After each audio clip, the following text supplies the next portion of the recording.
Okay. And then anyone who didn't, who's in VR and didn't check in, go ahead and remember to check in and out for this event. We are going to have might as well explain it now, a field exercise, which can be done a week after this, anytime on your at your convenience. We'll go over the document and the procedures of adding waypoints for fire evac and flood evac. And I'll just basically on the roster for you guys, I'll put the time for this meeting and then an additional 30 minutes for the field training. You'll be able to do it at home. It'll just be 7 waypoints you put in, and we're going to cover that later after the slide presentation. Okay. Any questions so far? All right. So like I mentioned, this was given back in May. We are also, I don't know, many of you probably have not done any fire flood evacuations or roadblocks. And although they seem kind of intuitive, there's a lot of things that you don't think about. And when things get hectic and crazy, then you know the training aspect of it comes into play. So the more you see this, we'll have this once a year. We typically do it in the spring, during flood and pre-fire season, and it'll kind of set in after a while. So let's go ahead and get started on the PowerPoint here. So fire evacuation, so what you do, where you fit in, how to do it, how to do evacuations, how to do roadblocks, and how to be safe doing it. That's kind of what we're going to cover today. So the responsibilities of flood and fire evacuations fall under the Yavapai County Sheriff's Office. You guys are probably familiar, and there'll be another slide later explaining these a little more, but there's the ready, set, go procedure for the public. So via media, the Yavapai Alert app, and other methods, the Sheriff's Office gets these notifications out. And I'll cover these 3 on the next slide. The Sheriff's Office is the ultimate incident command team for fire and flood. And then the Jeep Posse provides, as the slide states, the mapping aspect, which has kind of moved away from paper maps to CalTopo, the assembly areas, and what they call the bullpen, and where everybody stages, initial execution plans when they working through the IC, and then they have what's called an FCV, a forward communications vehicle, just basically a pickup truck with a tent camper on it, but has all kinds of communication equipment and computers, so they can run these fire evac and flood evac events. So these are the 3 levels for an evacuation, and probably many of you are familiar with these. You have your ready, which kind of basically be prepared. You should already have a plan in place, your things that you want to take with you prepared, any kind of special needs taken care of in advance as a citizen, and kind of be ready to go. The set, and we typically, and Tim could correct me if I'm wrong, we don't typically get called out for a ready. That's kind of just preparing the public. What we do get called out for is a set or a go. And then the set is, we are at that point telling residents that they need to voluntarily evacuate. We give them information to the shelter, various routes out of the areas that are affected. And then a go is they have to leave. We are asking them to leave. No resident is required to leave. It is by their own choice, but we strongly suggest that they evacuate. And then we also, which we'll get into more in the slides, try to communicate with the incident command and the forward vehicle unit with special needs and things like that, which we'll get into more in these other slides.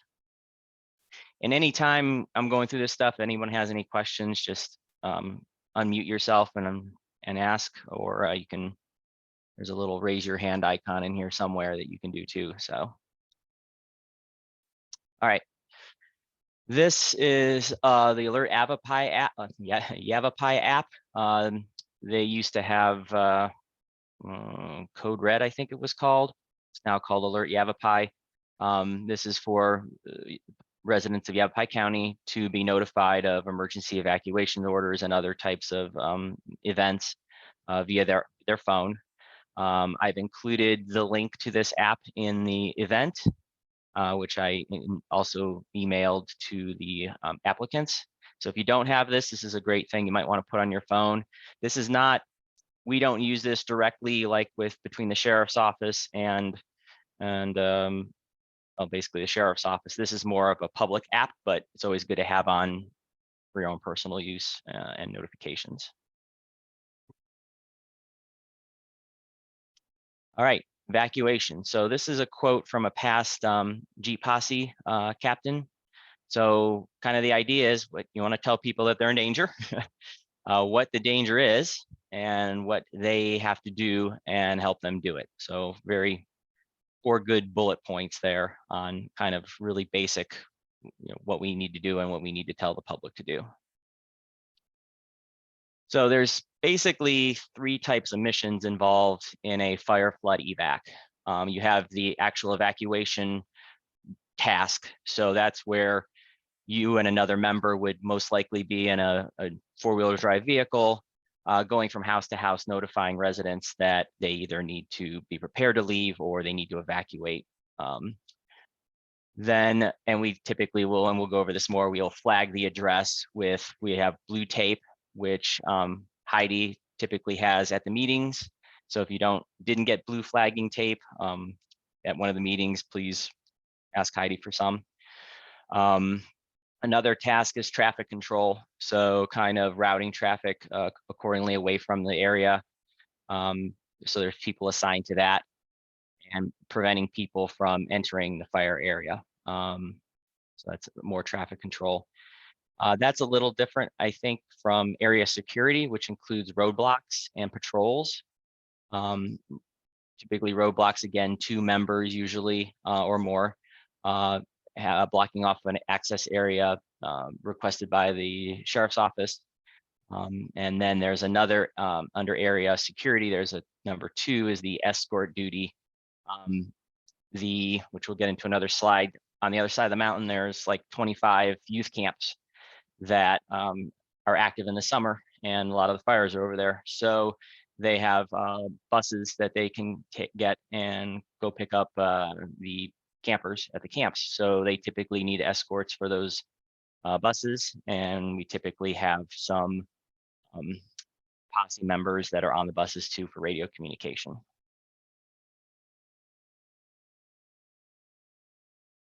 So information flow, there's incident command team at the bottom. That's the sheriff's office. They also have a big RV that they typically bring to these larger events. And they communicate and get communication from the forward command vehicle. And then the forward command vehicle is an intermediary between incident command and the units that are out in the field, whether they be roadblocks, people evacuating, people providing escorts for the buses. And that's kind of you can think of it as a circular flow of information. Most of the time, the units are kind of supposed to be communicating with the forward command vehicle first.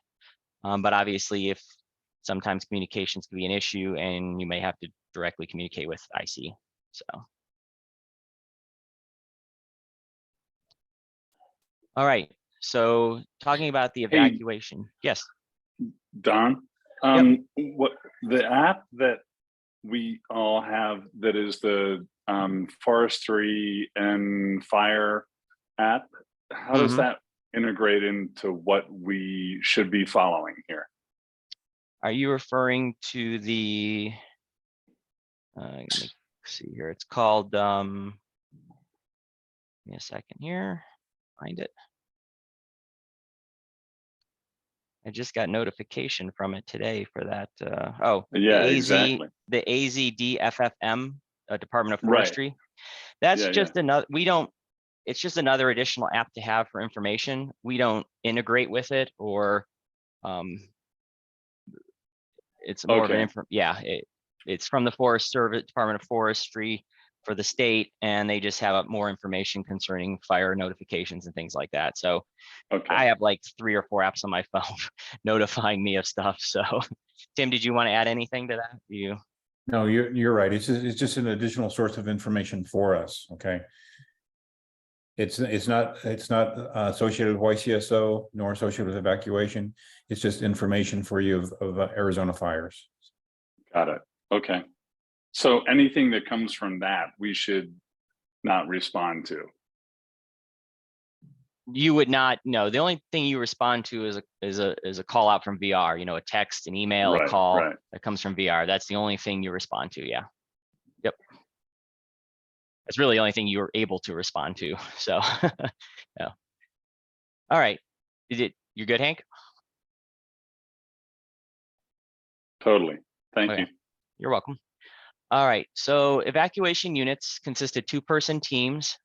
Typically the vehicle would preferably have a hard mounted radio. I know that it's not always the case. And then a bullhorn. Tim did mention in our last meeting that we did purchase 6 bullhorns. And those are with people who are at base or folks that actually, I think, Tim, they're at your place right now, and then they can get distributed to. Yeah, they're at my place, and then whatever the event is, we'll determine who can distribute them to the team that's going. So. And really the purpose for those is if you can't get to a house based on a fence, no trespassing sign, a dog, some other method, the bullhorn is the next best choice, other than yelling at the top of your lungs. So each member will have their own handheld radio like we carry normally. Your fully charged cell phone, backup battery, normal gear for us. Typically you're assigned a map segment. It used to be kind of there's a paper map book that they have that they used to use, and they may still have them, and maybe those guys carry them. But now the segments will be on CalTopo on the fire evacuation map. This is a door-to-door notification. So we're, depending on the level that we're at, ready we probably wouldn't be out for, but set and go, we would be going house to house in the segment that we're in, and we'd be notifying residents of the set or go order and seeing if they have any special needs. And we'll be putting these in CalTopo to mark as we do these, and we'll get to that a little later. The ready, again, identifying any special needs, wheelchairs, oxygen, people who might need transport that doesn't have transport. That's kind of a preparation for evacuating. Then the sheriff's office monitors the media for the set, and then that's, again, I mentioned, in registers and alert Yavapai. And then again, on all 3 bullet points, it kind of mentions special needs. So that's kind of an important thing. And that's just a continuation of the evacuation units. Instructions on what to do. So how to mark the house. I mentioned the blue tape. So we would go up to a structure. If we could access the door, we'd knock on the door. If someone's there, we'd notify them of the evacuation, and then let them make sure there's no special needs. And then as we left, we would mark the house with a long piece of blue flagging tape. This way, the sheriff's office deputies and other emergency services know that house was checked and notified. And we do ask the residents to put out some, if they're going to evacuate and leave, as they do, put out some type of white flagging or marker or shirt or something to let, again, first responders know that structure's been evacuated. We also notify them of evacuation routes, how to leave, where the Red Cross shelter is for that specific event. And then again, very important, any special needs that are requested. Hey, Don. Yes, sir. Just on the blue tape, Adam wants that tape to be, 3-4 feet long so he can see it from a distance away. And the blue tape only indicates that a member has been there. Mm-hmm. It doesn't indicate anything about the nature of the house, but because you'll be inserted then into CalTopo. So once a deputy sees blue tape, he says, okay, I know someone's been there, and they'll look on CalTopo for the specifics of that house or that residence. Mm-hmm. Yeah, thank you.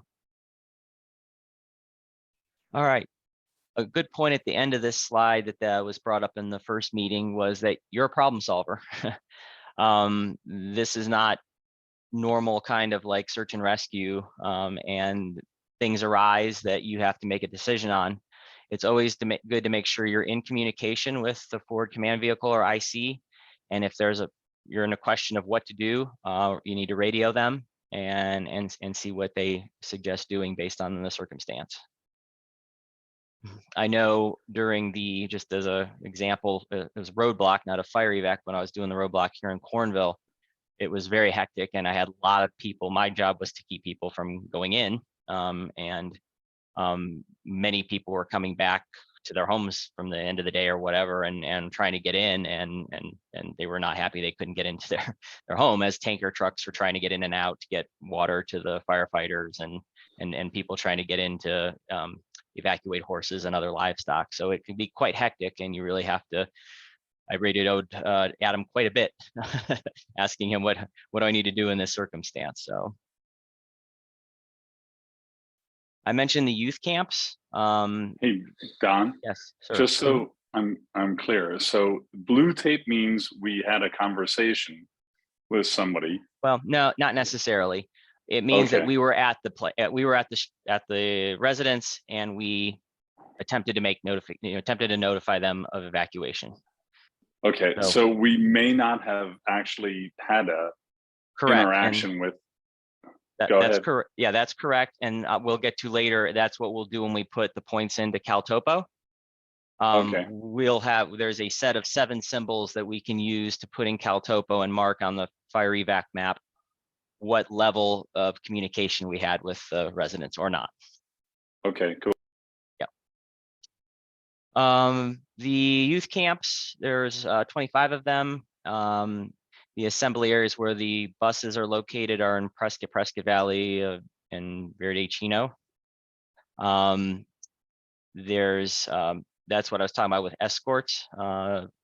Some members may be asked to escort these buses to and from the youth camps via designated routes, and then provide communications links with the buses. We'll have members on the buses in addition to the escorts. They've mentioned that traffic can be a problem. A lot of people trying to get out or maybe trying to get in. So that's just a concern of the incident command. And then from the slide, and I guess they don't really state this too much. I guess the camps have the overall responsibility of evacuation, and I assume they have evacuation plans in place as well. So.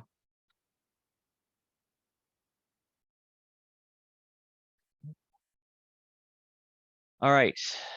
So the call out will provide the assembly location, similar to when we get a call out for search and rescue, what we call base, they call assembly location. At the assembly area, they have what's called a wrangler. That's the person who's in charge of coordinating the units that get there and once a plan is in place, letting each unit know what their task is, what segments they have and such.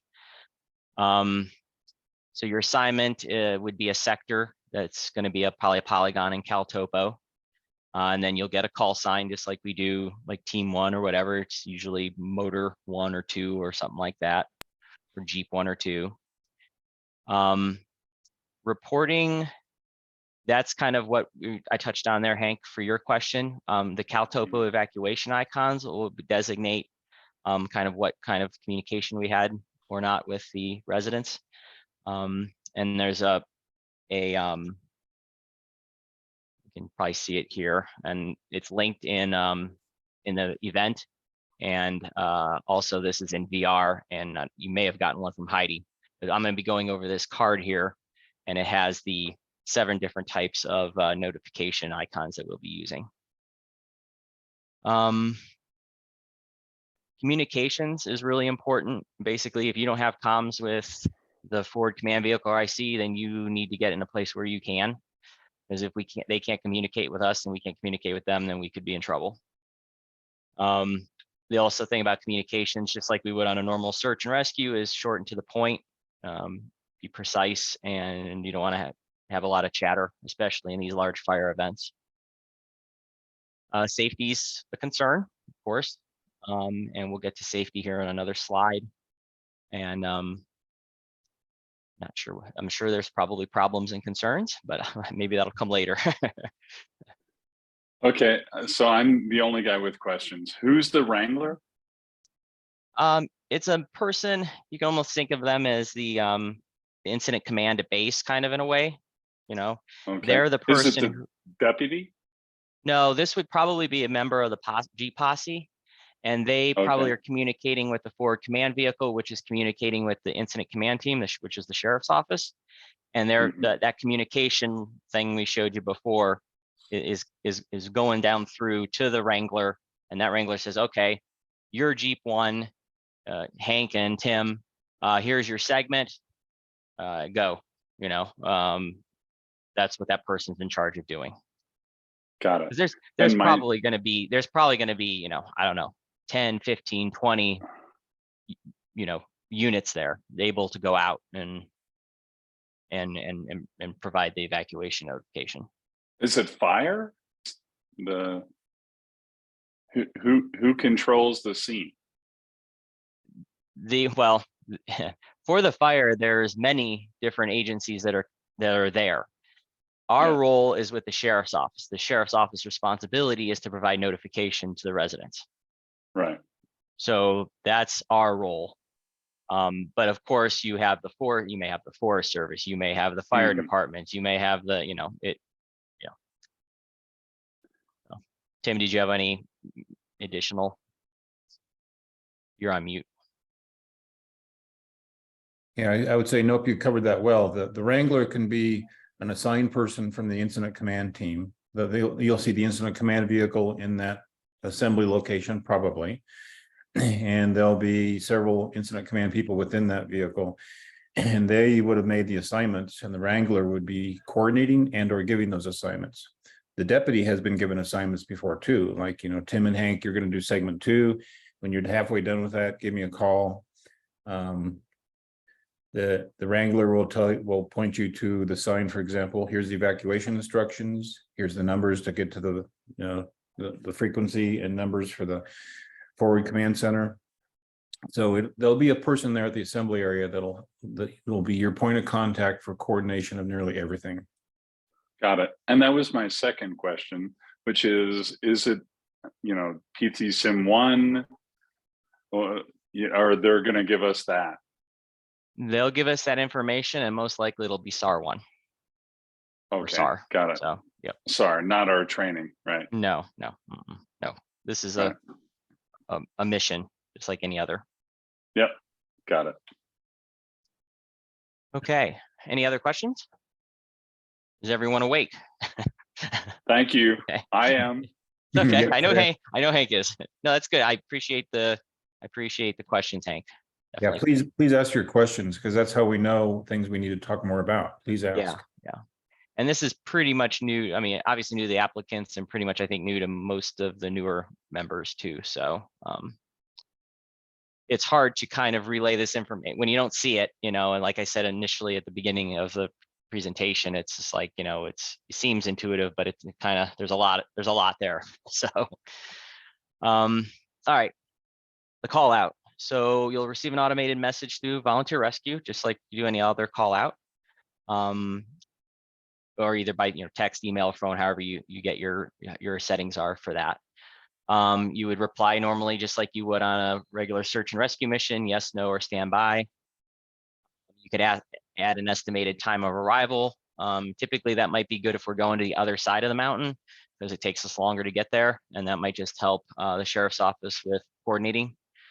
I don't know, Tim, if we would be turning on our tracks for. I was just thinking the same thing. You know how the deputies like us to turn on our tracks so they can see Yeah. how long we are? Yeah. That has never been asked about fire evac on. We'll have to ask that. Okay. Yeah, let me make a note of that. My view is probably no, because there's so many people coming. You know, Yeah, I would agree with you too. So you just make a note. They're good. Yep. Sorry, the missus just got home, so. Hi, Audrey. Tim says hi. She says hi back. All right. So you would check in and out of VR just like you would any normal search and rescue mission. The one difference here is to record your odometer reading. For fire evacs, roadblocks, they want your odometer reading when you leave the house. So you would want to just make sure you record that somewhere on your way out.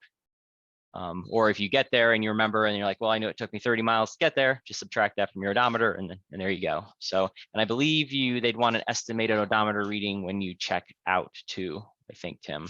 Yeah, when you get home. Yeah. Between and ending. Yeah. Okay. These, I think the reasoning for this. Another question. I'll keep chiming Okay. in. What do you want us to wear? You would wear your normal SAR gear. Okay. Orange shirt. You'd bring your Packs? you'd bring your 24-hour pack, your helmet, all your normal stuff. Okay. Yep. Got it. Yep. You don't, you might get out there in a vehicle, it breaks down. You're stuck close to a fire potentially, you want your radio, you want your helmet, you want your, you have water, if you have to get out of your vehicle. So yeah, your normal SAR gear. Yep, no different from a call out, a search and rescue. Got it. Okay. All right. So at the assembly area, you would sign in on the paper roster, entering the odometer. Oh, there we go. Sign in and sign out odometer reading. Then you wait for your assignment. So you're in what they call the bullpen. And you just wait. So that's when you have time to check your equipment. You can review directions to the areas that are potentially going to be, at this point, you don't know what your mission, your area is, but you can kind of get an idea based on the map where the segments are. Check your radio, make sure you're getting radio comms, listen to others getting briefed, because that might speed things along. Even though you might not go out, you can start listening to other teams that might be going. And don't socialize. Try to keep the chatter down. It's a mission. It's a lot going on, and it's best to be on your feet and focused, because they can turn on you on a minute and be like, you got to go, and you better be ready to go. So, Hey, Don. yes, sir. The bullpen is, you'll see multiple vehicles are all kind of lined up waiting for assignment. It could be you get to the bullpen and within 5 minutes you have your assignment and you're going to segment 2. These are the instructions. Or you could wait for a while. Sheriff's office also has the FOB group out, the fire observers group, and they're watching the fire. And they say, okay, the wind has changed the fire. It's moving now towards Crown King or another locale. And they would wait until they see what the fire is going to do before they assign some of the newer people coming. So you could be there an hour, or you could be there 5 minutes before assignment. It's also a good time to look at the segments and the radio. The segments and CalTopo and the roads in the area to familiarize yourself with the towns and the road numbers, because you'll be going somewhere in that area. You won't know yet until you're assigned. Okay, Don, back to you. Thank you. He's like the weatherman. All right. All right, let's move on to our next slide. At the bullpen, there is a dry erase board, similar to the one right here. It has very pertinent information. It has the cell number to the forward command vehicle. It has evacuation routes. It has the shelter location, what repeaters they're using. Sometimes repeaters are necessary. All of you who are active members were given a channel list card, a laminated card that has the repeaters on it. Definitely would recommend having that in your pack. You never know when you might have to switch over to a different frequency. So that's always good to know which frequency corresponds to which number on your radio. The Red Cross information is typically here. What they recommend doing is taking a picture of this with your cell phone. That way you have it with you, or jotting it down on paper, or doing both if you have time. Here's an example of kind of what Tim talked about. Vehicles are kind of lined up, ready to go with 2 team members per vehicle. They designate a team for radio relay sometimes, because communication is hard, especially if you're not using a hard mounted radio. And then a repeater, like I mentioned, a repeater might need to be used.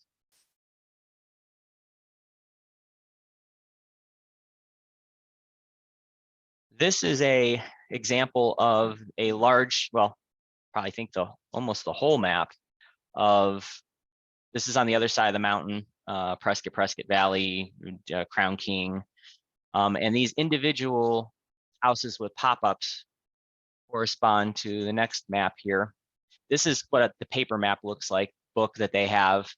This is an example of one page that they used to use, and I think might still carry, even though we're using CalTopo. But you'll notice that there's an area designated with a red polygon, and there has the roads and the houses in here. And this is what they would use to go from house to house and jot down what houses they visited or were at. And then I think the next slide has kind of a bigger, so the previous slide here is just one area. And then this next map shows all the different segments for this one area called Walker area that was on the very large map with all the little house icons. So there are a lot of areas to cover, and depending on where the fire is at, and they're kind of dispersed. There's just little blotches of areas that you have to do evacuation. Hey, Don, that previous map was Walker Area 1, which is kind of in the middle of the bigger map. So this is Area 1. You see Area 1. Yeah, right here. Yep. Sorry, I should have pointed that out. Yep. And so you Again, given an assignment for Area 1 or 22, and that would be your area where you and your partner and maybe 2 vehicles would go out and notify all the residents in that area. And you're probably going to get into this, but how do we mark that we met with somebody and we're going to get to that. Okay, I figured you would. Okay. The first marker is the blue tape, right, Hank? Saying you've been. Yep. That's right. Okay. This is a quick preview. That's the next slide. This is in here as a non-planned kind of hasty evac map. Maybe the fire just started and there's not really time to plan full segments. Maybe the fire is to the west of this whole community here. This is, as you can see, this is CalTopo, SARTopo, the website, and you'll see these, and we'll get to this in much more detail later on, but these would be what the segments look like, and you'll see they just kind of cover kind of roads, and within each of these are the parcels, and you would be going to each of these parcels. Again, we'll touch on this much more in a little bit. This can be for fire or flood, identical Yes. maps.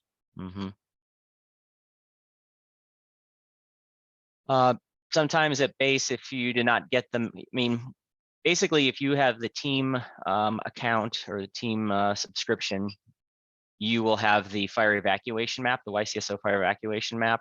If for some reason you don't, someone would be able to provide a QR code that you'd be able to take a picture of to bring the map up. But this is just a kind of an example of that. The map I'm using that I created that was in the VR event is the same fire evac map. I just called it training. So it'll be exactly what it would look like out in the field.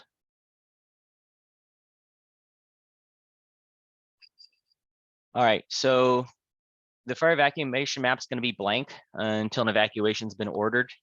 As long as you have the map bookmarked in your account already, I kind of covered this, you'll be able to open the map and start GPS tracking, even if there's no cell coverage at the assembly area, bullpen, or forward command vehicle.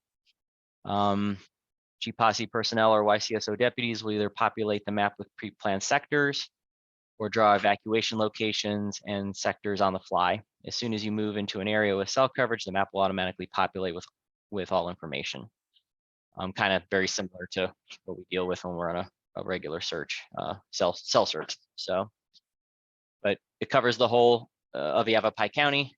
The map only really has one marker on it because you have to have at least one type of map object to create a map. And then this will, like I said, will get populated as the event progresses. All right. Okay. I guess I'm the only person that is not following. Who's populating that? So the sectors, like the red areas and markers, will be the sheriff's office, Okay. and maybe the Jeep posse. The fire department or something? Not the fire department. Remember, the fire department's doing their own thing. They're dealing with Okay. the fire. We are the sheriff's office, and us under them are handling fire evac. So, Got it. or flood evac. So typically, if it's a fire event that just started, or has been going on for a while, they will have these segments mapped out already. I mean, it probably Okay. doesn't, it probably takes some hours, maybe not even that. Right. What we'll be putting in is when we go, which again, I'll get to, we'll be We'll going to go each, there and then we'll you put know, a turn waypoint on in. tracks and yeah, Yep. exactly. Yep. Yep. Okay. And so the people that would populate Got it. that, the people that would populate that could be Sergeant Warburton, could be Heath, could be Adam, Okay. could be people that are working in incident command with the deputies in the sheriff's office. So that'll be populated by ICT and or sheriff's deputies. Got it. Yeah, just the sheriff's office is one agency in that whole fire event or flood event. Yeah. And so we report to them, we work with them, we coordinate with them. So, all right. Got it. Okay. All right. Evacuation procedures, always do a comm check, and do it regularly.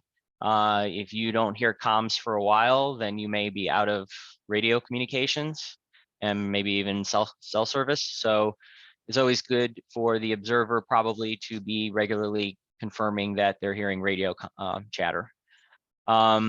Review your assigned material, depart quickly and safely to your assignment. Again, comm check all radios okay. So once you get to your sector, that's usually a comm check right there. So you'll say, we're at our sector, we're ready to start our area, and that's about it. You start your assignment, you report any needed assistance that I've mentioned before, any oxygen, wheelchair, transportation, children unattended, things like that, which we'll get into later when we're doing each of these individual waypoints. We'll put descriptors on those. Any problem situations, you want to be short and specific on the radio, and just think about what you say before you key the mic, like you would any other time. When finished, you want to call in. Well, typically, actually, before you finish, typically 50%, when you know you're 50% through your sector, you want to call in and notify the forward command vehicle that you are.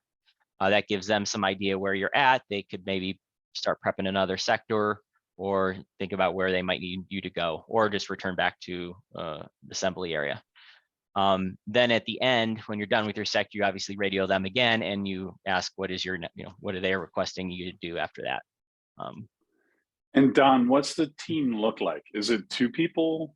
2 people. Yep. Okay. And you could end So- up with, you could be 2 VSAR people. You could be a Jeep posse VSAR person. You could be, it pretty much runs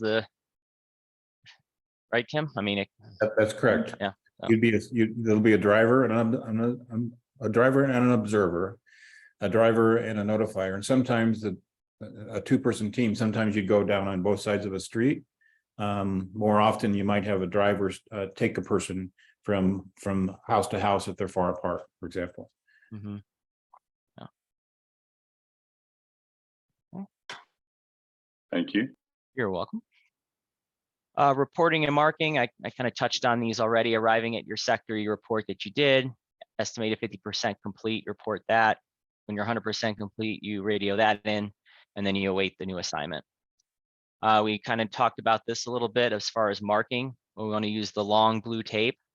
Needs to be visible from the street, so you can tie it to a tree, a mailbox, a fence, but just long enough for the deputies and emergency services to see. We ask the occupants if they're going to be leaving to put a white item out, flagging tape if they have a pillowcase, towel, t-shirt, whatever, as long as it's white. Once you've completed your area, you want to review CalTopo notification markers and ICS 214 for completeness and accuracy, and sign and date the ICS 214. So typically that probably would happen when you get back to the assembly area and you're done, then you would go through your segments that you dropped waypoints for, make sure they look correct. I know you probably can't remember every specific address, whether it was a resident stated they'll be evacuating or knock no answer, but you kind of just want to make sure that it looks relatively clean. And then typically you should be keeping a 214. We don't typically do 214s on our regular missions because typically base does that. But when you're out in the field on a roadblock or you're doing fire evac, you have to keep a 214. Each unit does. And I'll go over, I'll bring one of those up and show you. And then I've linked to the event instructions on how to fill out a 214, and that's also in VR. I always recommend keeping one of those with you. You never know when you're going to need one. And I just basically have one folded up in a Ziploc bag in my pouch on my chest pouch, and with the instructions, so it's right there, just with an extra sign-in roster too. So, and those documents again are in VR. You can get those. So again, this is important. I guess they have another slide for it. That's why.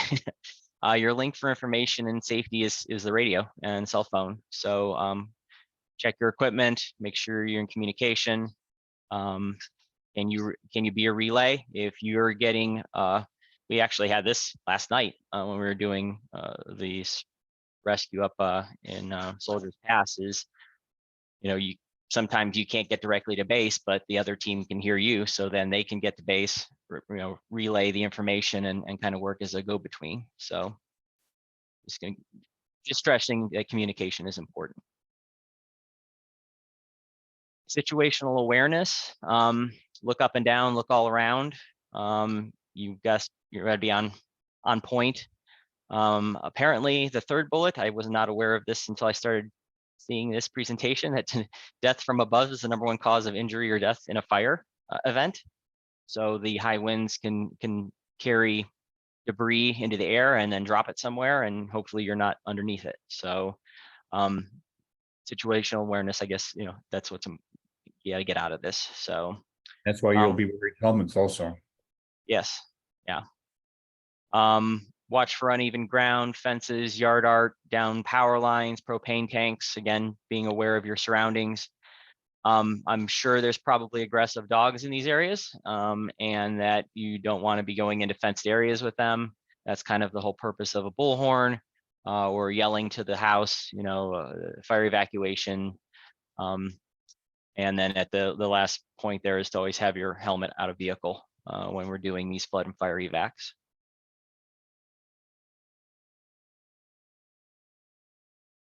There's an acronym, LCES, lookout, communications, escape routes, and safety zones. Escape routes are important if you are very close to a fire or you're in a flood area. I think the flood area is even more, because you're literally in it right there. I don't know how, Tim, have you been really close to a fire when you've been doing an evacuation or a roadblock? I have. The fire was, you maybe what you might be seeing is smoke in the distance, or you could be on fire evacuations where the fire is 100 feet behind the house and it's coming down a hill towards you. I've been in situations like that. Okay. So we do run our GPS tracks like we would normally do on a mission. So when we left base, or I'm sorry, the assembly area, we turn our tracks on. Mark a waypoint for safety zones on your track, check for multiple escape routes. I'm not familiar, Tim, with marking the waypoint for the safety zone. Are you at all? Well, if there may be, the Wrangler may tell you that you're going to do segment XYZ, and here's the fire's really close. Here's the safety zone that you can go if you need to. And then you would mark that on, if it wasn't marked on CalTopo, you'd probably mark it on your GPS that you would have with you. Mm-hmm. Okay. I have not been associated with safety zones. I've never seen those, but you should be aware that there may be a safety zone that's a safe area. Maybe it's a huge asphalt parking lot, or cement parking lot where you can go to get away from the fire in a safe place, as an example. Okay. Yeah, okay, thank you.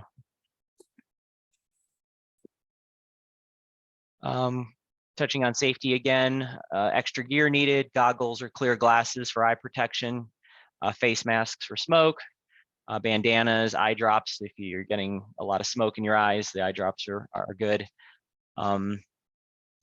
If you're going to areas that residents are leaving, they probably aren't watching for you. So you have to watch out for them. Other traffic can include fire vehicles, ambulances.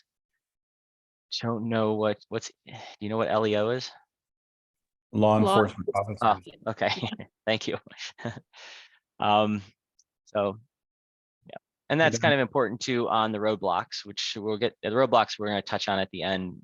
But when you're performing a roadblock in a very, in an area that's really close to the fire, you have all of these things going on at the same time, so. Don, just a general comment about safety. Mhm. The deputies or IC will never send you into an area that they consider as dangerous for you. Mhm. So let me just say that they will never send you to an area that they consider dangerous. In Mhm. fact, there's been, they will have their uniformed personnel, sheriff's personnel do that if it's dangerous. You know, I remember in your fire, the Cornville fire, remember there was a place that actually was a storage for explosives. Mhm. Oh yeah. And the fire was getting close to those big warehouse or garage with explosives. Mhm. And they pulled all the volunteers out of that area. And then they had official, you know, sheriff's, you know, personnel on the payroll, official LEOs going to take care of that area. So in general safety, yes, you need to be safe, but they will not send you in a non-safe area. Yeah, but that doesn't mean, like you had previously said, you were, 100 feet from a fire. It could be that they're sending, it could be that close, and that's the whole point of the safety aspect of it, is knowing that the fire could come up pretty quickly on you. Winds, So, winds can change, and winds Yeah. can change fire Yeah. and direction. Yeah. Mm-hmm. All right. So it's not our responsibility to make sure that people leave. We just have to inform them that they should leave. Correct. We can't make them leave. Right. Yep. Mm-hmm. You are the bearer of a message from the sheriff's department. Mm-hmm. And you are Got the it. bearer then to the sheriff's department of what that person decides to do. Mm-hmm. Right. If there's somebody, you might have a concern that there's somebody who has, kids and animals there, or someone who's unhealthy, but the primary person there doesn't want to leave, well, you're like, well, I can tell them that they need to evacuate, but I can't make them. You flag it, you radio base, and you're like, hey, this is a situation, just wanted to make you aware. And here's the address, and let them take care of it. Keep radio channels clear. Got it. Got it. Okay. Except for important communications, use comms etiquette as previously taught. Hydrate, just like normal, any other mission. Usually it's dry, hot, windy. So have lots of water with you. And if you're with a vehicle, you can definitely carry plenty of water than just on a hike. So problems during evacuation orders, like I mentioned before, you have to be a problem solver. The first training session they had some people from YCSRT that played roles of residents, and they were difficult, and just like a resident could be. And they were great. It was great. And we just recently did, recently, it's been a few months now, the flood evac over in Rimrock, and I've dealt with a handful of people that were not very happy that I was there, trying to tell them to leave. But again, like Tim said, we're the bearer of information from the sheriff's office, and we let them know, and then we go on with our duty. So, There's other two problem. parts. Hey, Don, there's two parts of that. You're the bearer of information to that Yes. person, and then you're the communication of what that person is going to do back to the sheriff's office. Yeah. Yes. Two ways. Yes. Yeah. And recording information in CalTopo, and yes, notifying via radio if necessary. Yep. Other problems are transportation help. I've mentioned a few times. Kids at home alone. That's a big one. that's a definitely a radio call to the forward command vehicle. A senior or ill person, seeing if they need assistance or for transport or any other type of help. Won't leave, but again, that's up to them. Won't answer the door, so you know someone's in there, but they're not answering. Again, we have basically we've notified them. We've kind of yelled through the door to evacuate, and then we go on and radio if Hey, necessary. Don. Yeah. And if the kids that are home alone want to get out of there because they're afraid, what do we do? We radio for command vehicle and ask them what to do. Most likely, I mean, I would think there'd be two things they would want us to do. Either if it's serious enough, get them out of there. If they have time, they would send another vehicle in to get them out. Most likely, I would think a deputy would be coming, because I don't know. Yeah, I'm if super we have, loath to take any kids. No, I think it would be truck or I think, things like that. Yeah. No, I think it would be a deputy that would be doing that. So okay. Yeah. I've not run into that situation, but that's what I suspect would happen. So anything you don't feel comfortable with doing, you don't do, you know, and then radio base and let them know. So got it. The last one, I ran into this quite a bit. I'm sure Tim has as well. They want to talk, you know, they want to ask questions. They want to know what's going on. They want to tell you about the fire they had last year or the flood that happened last year. You just got to be courteous, notify them, and then say, you know, I have to continue notifying the other residents. So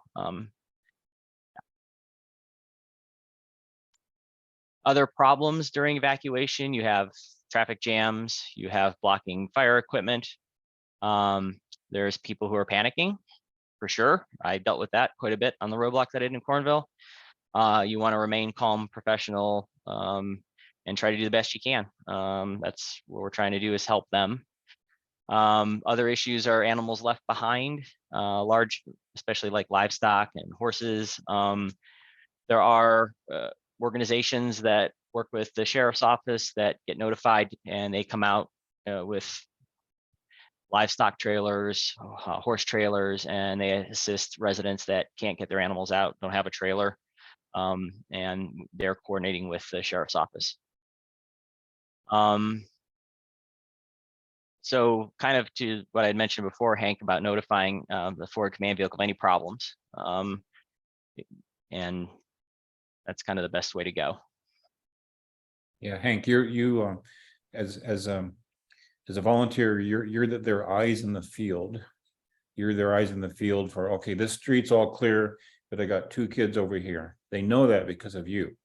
And the default is they will take care of the kids. They will take care of the evacuation of the animals. They will take care of evacuation of the resident with oxygen. You are just there to notify the resident and then let the sheriff know, clear, clear, clear. Nope. Number 417 has 2 kids. Clear, clear, clear. Nope. Number 1528 has an elderly person with oxygen. You let them know, and then they take care of it. That's the default. Yeah, that's super helpful. Thank you. Yep. So approaching a residence, you want to identify yourself to search and rescue, that there's a fire in the area or a flood in the area, or it's flooding. And then the level that you're at, most likely a set or a go. You just notify them, you know, search and rescue, the sheriff's office want to let you know that you are in a set level and that you need to prepare to evacuate, and you know, could go to a go at any time. Again, ask for any special needs of the residents, see if you see anything that might need special needs. And again, don't let yourself get drawn into conversation. You need to keep moving down through your segment. And if anybody is combative, we just we leave the scene. Yep, you leave. You've notified them, and you walk away and get to a safe place. I had that happen twice on the flood evac where they were aggressive with me, and I just said, okay, I just walked away. So and you know, as long as they're not, you know, if they're following you or something, that's something you want to radio in. If you walk away and they're leaving you alone, then you just keep moving on, you know. So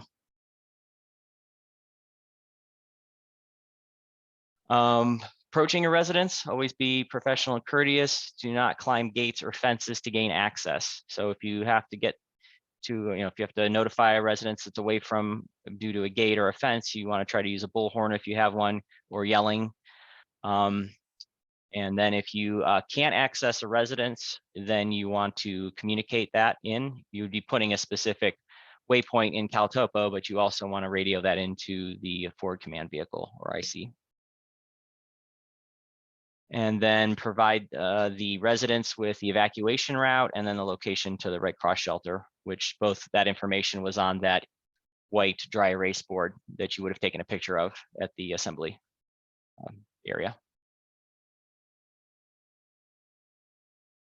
Fire pack, kind of we covered this pretty much. It's your 24-hour pack with your helmet, your radio, extra batteries, your YCSO volunteer ID card.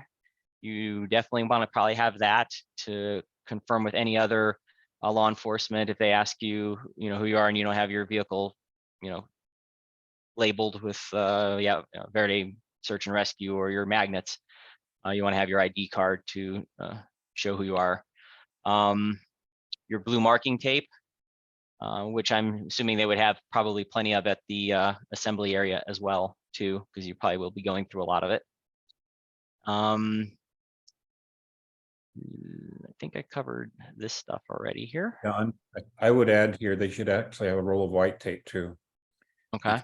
Because so your roll of blue tape, that's again, you roll off 3 feet of it and then mark, the house, the mailbox, but then what I've been taught is you leave them a piece of white tape the same length. Okay. That's for them. Please, please leave this next to the blue tape when you evacuate, so the sheriff knows that you're evacuated. They can use anything white on their door. Mm-hmm. Okay. Or mailbox, but we try to leave them a piece of white tape. That's why we give you both white and blue tape. Okay, thank you. I did not know that we were given white as well. So. Okay. So now we're getting into the good stuff. This is just another example of the QR code. I'm going to go through these slides kind of quickly, but we're going to do this, I want to say an exercise, or kind of show you how to put these waypoints in, because the exercise will actually be later on when you do it at your home. But let me quickly look through these, because I think I'm just going to go over this stuff in the app directly. So basically there will be in the VSAR folder. Let me just go and see if these are. This is actually kind of a good one though. We covered this in the CalTopo LandNav training, both trainings that we had. You can download layers to your phone for cases where you don't have self-service and you need just a basic base map. In the app, there's an area to go download layers, and what they're showing here is you can choose on the left the type of layer you want.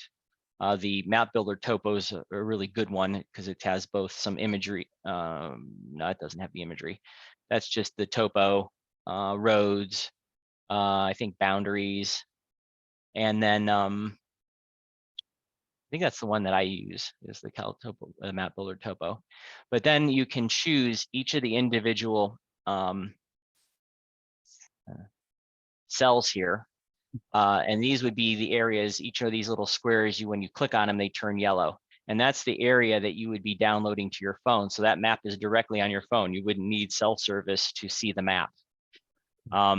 That's kind of recommended to do just normally, to have a full county map on your phone.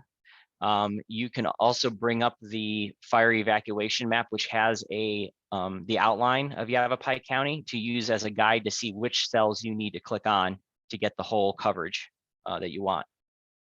And then you would download that to your phone. There's different levels of resolution. The higher the levels, the more memory it will use, and it could get up to the gigabytes. So there's different levels you can do based on how much room you have on your phone for the map.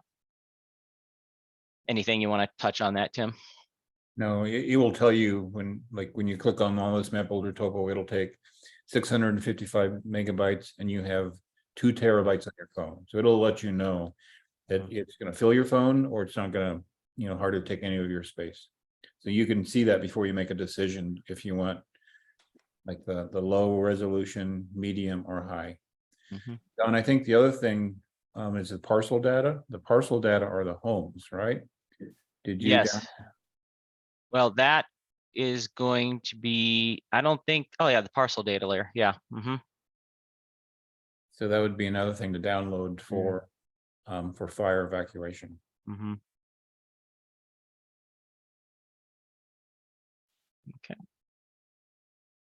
So right. I know I missed the actual physical training, but I'm really jonesing for a real world example of how this all works. Are we going to do another one of those? Of the fire evac or the Cal Topo training? No, fire evac. I did the Cal Topo. Oh, well, no, I mean, this is the fire evac one that we're doing, the last one for this year. Well, there'll be the field exercise that I'm gonna go over here in a little bit that you can do. Okay. That's so I'll show you what you'll be doing. Then you'll be able to go out at your house, and I'll kind of explain this later and kind of go through these. You guys can see this slide here. This is the actual fire evac card that either you all have or you're all gonna get. It's laminated. Heidi has these. This is the front of it, and this is the back of it. And I'm going to go through this in more detail here. But this is what we'll be doing when we notify a resident to evacuate and what to put as far as a waypoint's concerned on the map. Got it. Okay. Okay. So, all right. So do you have something to? No, I'm just going to tell Hank that Don will demonstrate this tonight, and then you'll be able to practice around your home, and then Don can grade you. Okay. Everyone will see, the marks, each of one of these around your home, and there's an exercise for you to do, just identical to what we did with the fire evacuation training. In this case, you'll be doing it on your own, and you need help, we'll help you with that. That's great. Thank you. So Don's going to come visit us all. We first we'll do a phone. First we'll try the phone, and then if you need an at-home visit, there'll be a slight charge for that. I don't know. 6-pack of beer. Exactly. Yeah. Okay. Good. All right. So this laminated card I keep in my vehicle. They call it kind of your cheat sheet to ensure you're marking the residents with the correct icon. And again, this too, Hank, is in VR in the resources. Let me see here real quick. Move this here. You said you didn't get this card? You don't have this card? No. Let me just show you real quick. Under resources, it's this card right here. Okay. Maybe I do under there. Okay. Yeah. I'll look it up. Okay.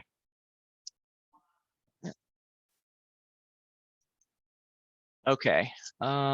So as you can see at the top, you want to add a marker with the plus symbol, and I'll demonstrate this. I must be the only underperforming student here. It's okay. You can either use the plus symbol or press and hold a spot on the map to add a marker. We'll get to that. When you create a waypoint, this is how you would normally create a waypoint, like if you were dropping a clue or whatever on CalTopo. There's a label section and a comment section. The label section will get the house number and the street name. You don't have to worry about the prefix, the suffix of the street. It's just the house number and the street name. Okay, we want to try to keep it kind of short.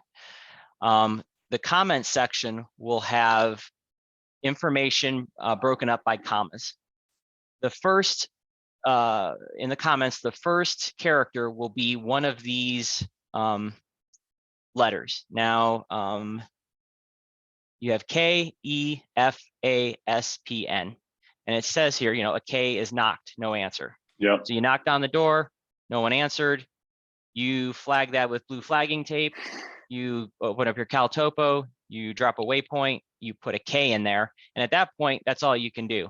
You can't get anyone's name. You don't have any other additional information. So you save that waypoint.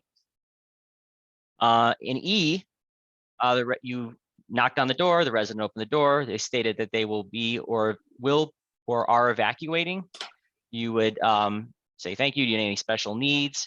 If they don't, then you would flag again, blue flagging tape, and then you would mark that with an E, and then you would ask for their name and their phone number.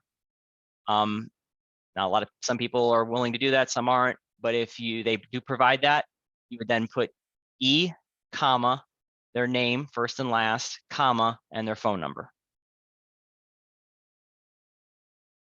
Okay? Yep.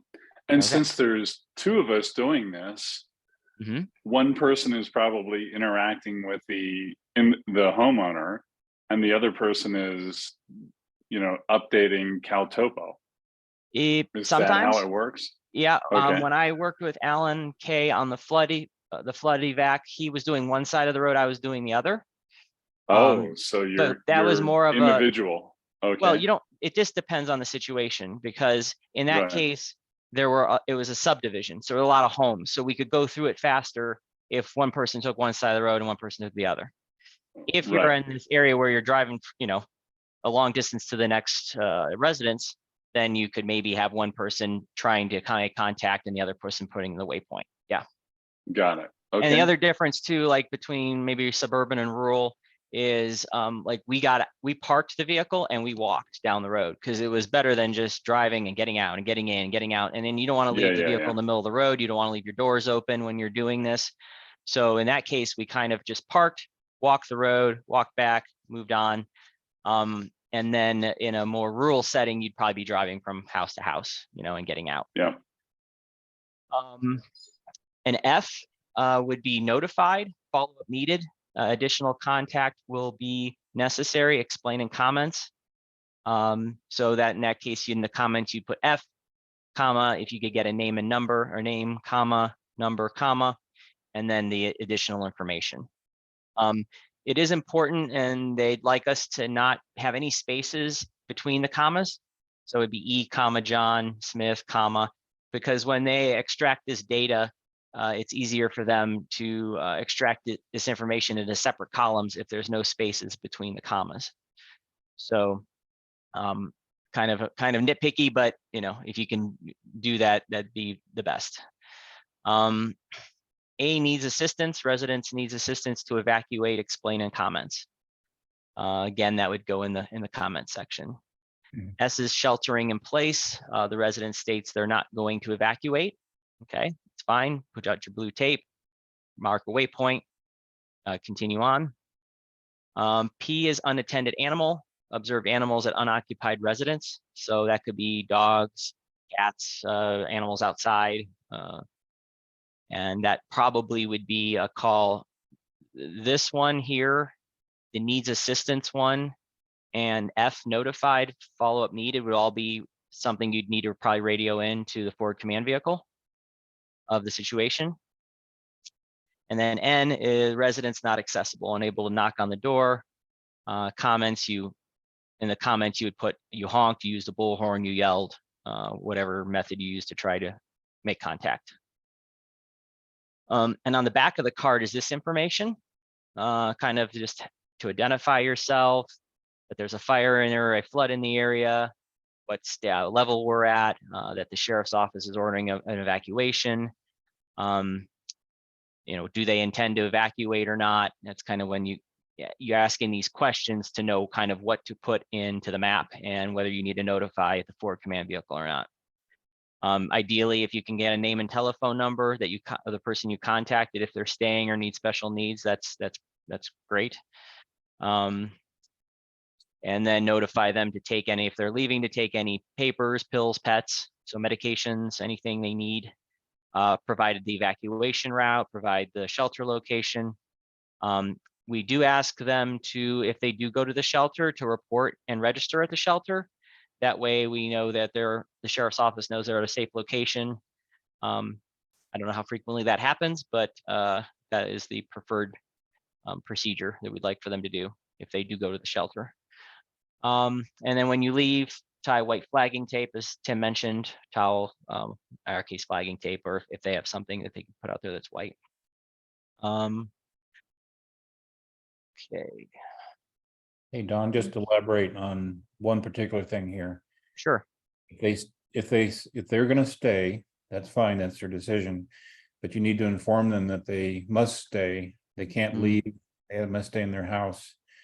And they also say, well, okay, we'll evacuate, but we'd like to come back later for X, Y, and Z. Once they evacuate, they will not be let back in.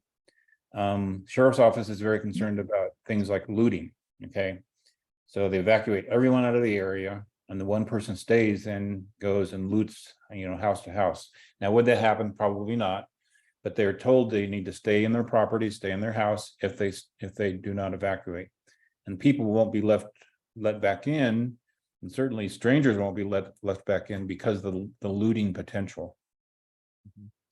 There at the Cornville fire, I did that roadblock, and there was a resident driving around in a quad, and he was in and out and all over the place. And finally, the deputy just said, "If you don't go back to your house, I'm going to arrest you. You were told you needed to evacuate. You're running around here, and you're causing a problem." And they can arrest them. Yeah, good point, Tim. And that's why that's why some of us will be on roadblocks to monitor people going in on the roadblock. I'm sorry, you'll get to this, I know, but there may be a food truck coming in for firefighters, and you log it in, you make sure they have valid business. There may be someone says, we just want to go watch the fire, or I have a friend that's in that neighborhood, I want to check on them and see if they're gone. You cannot let them in. If they insist on going in, you just, you record their name and their plate number, and the deputy will go get them. I don't know how many pictures of plates I took on that roadblock. I mean, a lot. All right. Okay. I'm sorry, I was going too far, but mainly about that you need to know the message about if they're not going to evacuate, they need to stay in their house. And if they evacuate, they cannot come back until the evacuation is cleared, until it's, not dangerous anymore. Okay, good. Yep. Okay, I'm gonna skip this one and this one and this one. Okay, I think we're okay. All right, let me share my phone. See how this goes.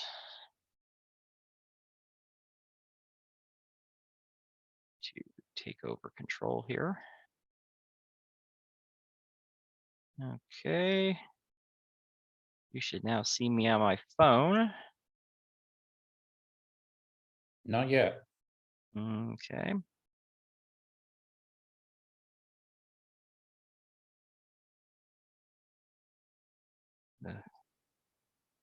Bear with me here.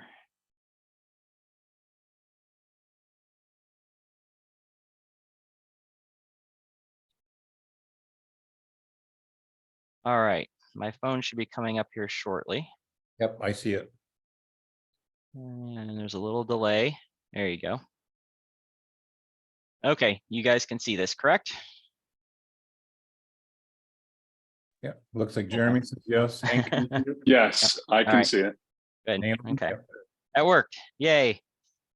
All right, so what we'll do is I'll go over a couple of these, and yeah, let me just go ahead and do that now, and then I'll I'm not show sure you. what I'm looking at. Hold on. Okay. Go ahead. Okay. Dial So in. No, it's all good. Let me start from. Let me close this actually. So what you'll Oh, it's have. Caltopo. Okay. Yeah, this is Caltopo. Sorry. Yeah. So this is Caltopo. And right now I don't have any map open. You'll notice I can't point to this on here, but just below the hamburger icon on the far left, the 3 bars, Yeah. there's no map underneath there. So what we would do in the situation of the fire evac is you would go into that symbol, and then you do VSAR maps. Well, I'm sorry. This one's going to be actually Yavapai County Search and Rescue. And this would be the fire evacuation map. So this opens up with. Oh, Don, I have a question around that. So that stays the same no matter what, or is that updated based on the current fire? Yeah, well, this is the base. This is the initial map as it starts out. probably when you see this map, there will be segments on it. There may be markers on it for safe Okay. point areas. There Got might it. be tracks. There might be all kinds of stuff. You might even be doing a fire evac the next flood or fire evac the next day. So the previous day's data is on there. So yeah, Okay. this is just what it starts off with. So it's ready to go when the sheriff's office has to do this. Got it. What I'm going to Okay. do is close this because I don't want to use this as my example. Oh my God, we're in Canada. They have major fires. Yeah, yes, they do, unfortunately. Right. So I have the same map in our VSAR maps right here. Okay. Mm-hmm.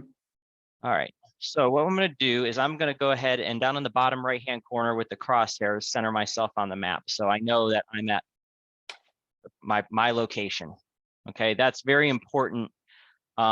If you're going to be using in this for the little dice icon down here on the right, marking a GPS, because if your GPS isn't correctly where you're at, then you're going to be marking the waypoint somewhere else. So it's always good to use the crosshair to center yourself on the map and get your proper GPS location. And then, okay, so I came up to this property and I want to notify the resident that there's a fire, a go order. And I want to go ahead and I've knocked on their door, and let's just take the easiest example. Well, let's say I knocked on the door and no one answered, right? So the first one, the K. I would then go ahead and get the blue flagging tape and flag 3 to 4 feet of that somewhere on the property, close to the road where some deputies can see it. And then I would go into CalTopo. I would then click the dice in the bottom right-hand corner and mark it GPS. And you would get your normal waypoint window pop up. And you'll see there's a label and a comments.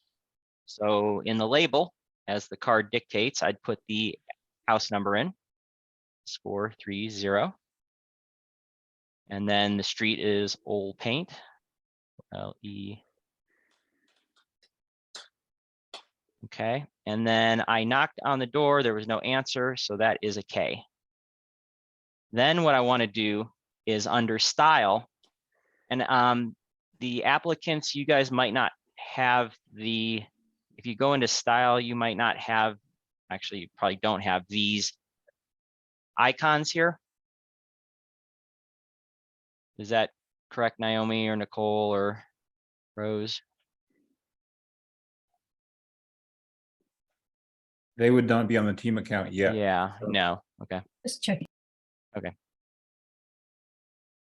Yeah, I don't think you would have these. So the K is the White House. So we put that in there. And then I would just hit OK. And if anyone else is on that map, they're going to see on this map, they're going to see that marker.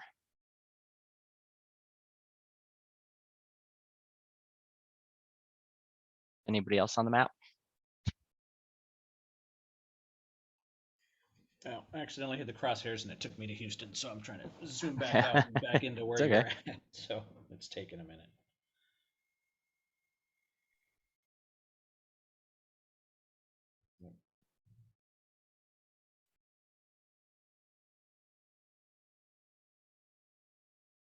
So while we're doing that, I'm just going to go ahead and go on. I'm going to go to the next structure to the south, the 480. And let's say we'll do an A. You knocked on the door, residents answered, they need assistance with transportation. So we'll go ahead and flag the house. I'm going to go ahead and now I'm going to, theoretically, I would be at that house. I am not now. So I'm going to just hold my finger over the parcel there. And then I get a marker option under the add object here. And then I would do 480 full paint. And then I would put in an A, comma, and we'll just say John Doe was his name. and is number 555-5555, comma, oop, I didn't. And then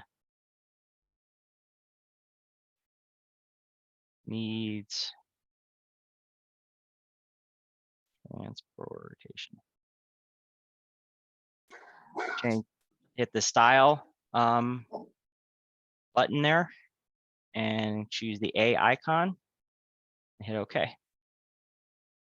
So that is a needs assistance. Resident needs assistance to evacuate, explain, and comment. This one you would radio in, notifying the forward command vehicle what the situation is, and then sheriff's office would take the appropriate action.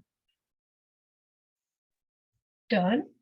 Yes, They do show up on my map. The choose did? icon. Yeah. Okay, Yeah. good. Yeah. They do come up. Well, you see that, but if you were to add a waypoint, you probably don't have under. So if you just press somewhere on the map Mm-hmm. and then go to marker. Yes. Okay. If you click on the bottom left, you see where it says style. Yes, Click on that. Do you see those house icons? I do. Yep. Oh, you do. Okay. Yep. Okay. So I think those are preset icons within the Cal Topo application, Mhm. and that the G Posse decided that they designate each of these with those. So, Okay. So good. Okay. And I'm gonna cancel that one. So the sheriff doesn't see that necessarily for a while, but what you want to do is radio that in, right, Tom? Well, Because depending on self-service, they might see that almost instantaneously. It'll update, if they're in that area Okay. looking at it. But special needs, you want to radio in. right. You wouldn't radio in every house. If you knocked on the door, no, for sure. Yeah, right. Special needs. But yeah, you're right. Yeah. Got it. So Okay. somebody's in a wheelchair in there, they can't get out, et cetera, et cetera. Yeah, exactly. You radio that in. Yeah, that's the critical things where they really need help. The sheriffs will have two ways of knowing.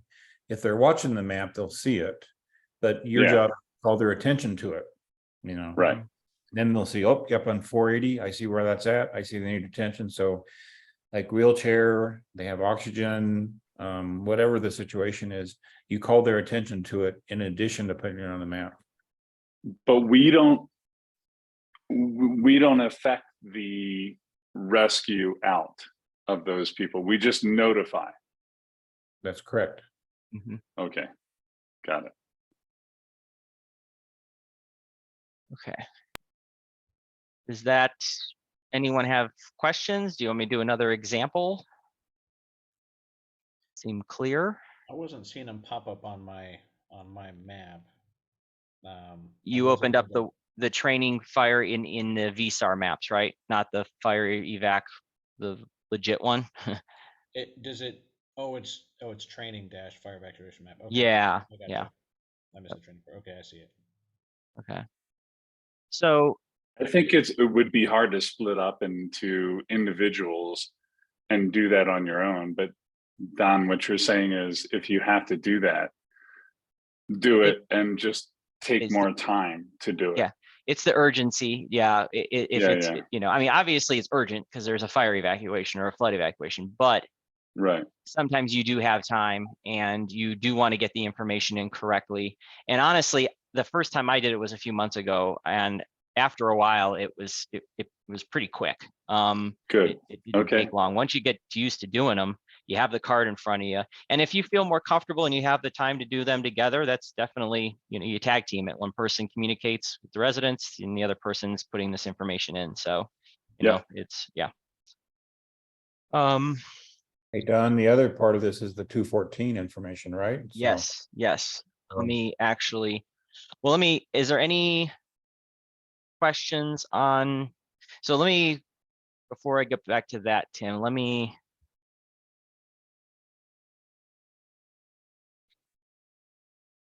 is there anything else you think I need to show on the No, I the think map per se. I think that's, you did two good examples. yeah.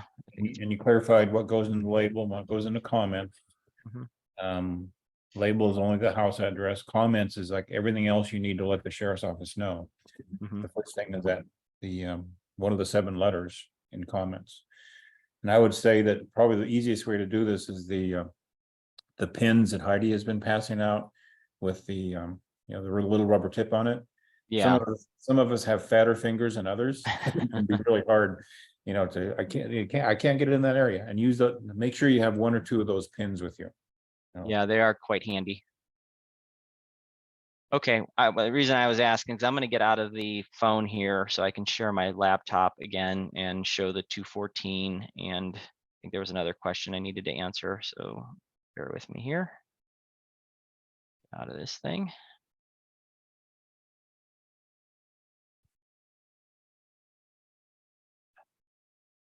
Oop, not that.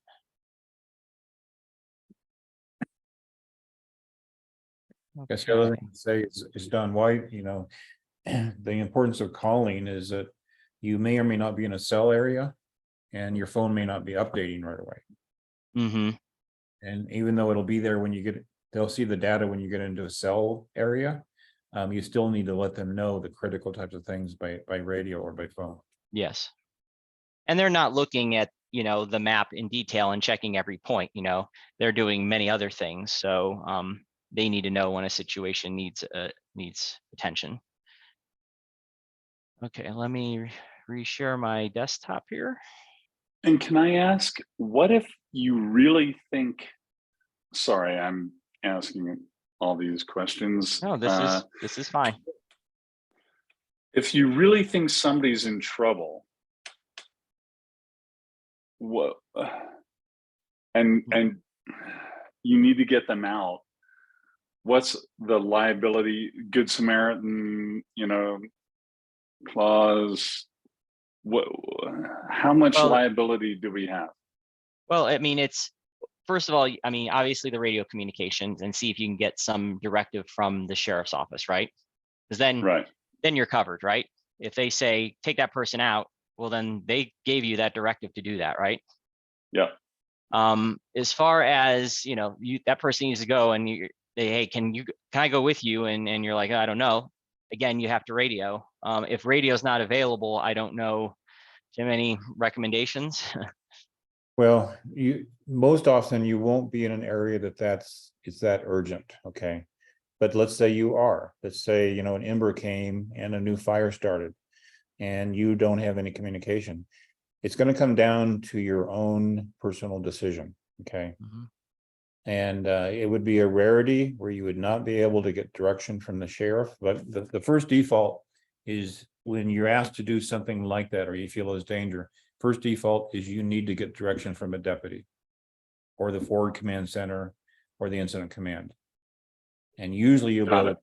okay, if you cannot do that, you have no contact, it's going to be your decision, okay? Hey, the fire's right behind the house, get in my car, we'll take you out. Then as soon as you can, you notify the deputy what situation is and what you did. Mhm. That will be a rarity though. Got it. Any other questions so far? All right. Real quick, let me touch on these few items they had here. They've labeled them as CalTopo frustrations. Some things it's not the issue of CalTopo, but slow response could be due to cell service, screen locking up. Again, the phone or cell service can cause that. Cluttered screen is just, when you get into a situation where you're dropping a waypoint for every house in a subdivision, the screen's going to get cluttered. There is the ability to, which we covered in the CalTopo land nav trainings, to turn markers and tracks off for maybe the previous day or something to make the map less cluttered. Closed map items you do not need to see. Well, that's just what I mentioned. Sectors you're not working on, tracks other than your immediate area, those things can be turned off. So you have less on your map, and turning off labels. And then I guess if you do have an issue where you have your screen locks up or something, restarting the app or the phone would be your first way to go. I have to do that commonly. Let's see, maybe once or twice a day if I'm in a long session. Mhm. My map won't come in or it'll be slow response.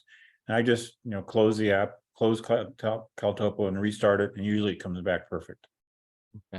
And your data is saved, correct? Yeah, yes, it is. So the data will be saved on your phone when you close it. And or it would have already been saved by cell. So yes, it is saved. Unless you haven't, like you were in the middle of putting a waypoint in and you didn't hit save, so that's obviously probably not going to get saved. But Right. you saw how easy it was to go in and add a waypoint. Right. yeah. Okay. Good question. I was going to show a 214. Let's see here. And this over to my other screen.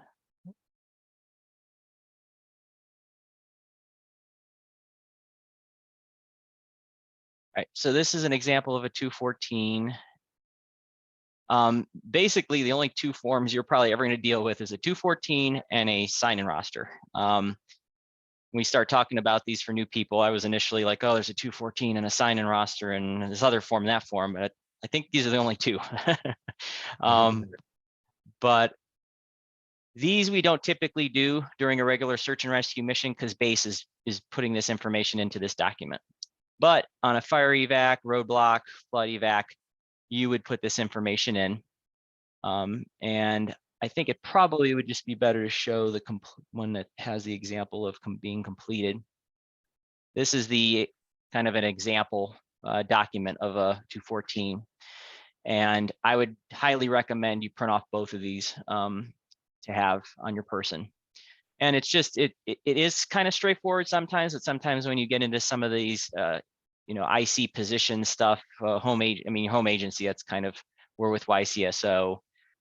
Even though we're VSAR, you could do YCSO VSAR, but you might be with somebody with GPOSI. So the name, assigned search team name, so that would probably be your call sign, the incident, operational period. This document is hard to fill out if you don't have this cheat sheet. So and then activity log would be things that you'd be putting in. Now you're not gonna put in every home that you've marked a waypoint on into the 214, but the homes where they've needed special assistance or you've had a situation, you'd want to put that in the 214. This is documenting what has happened in a situation where you've had interaction with community or sheriff's office, and then there needs to be some record of it. And they want a date and time and a short description of what happened. And anybody can complete a 214 or? Yes, that's correct. Yes. Okay.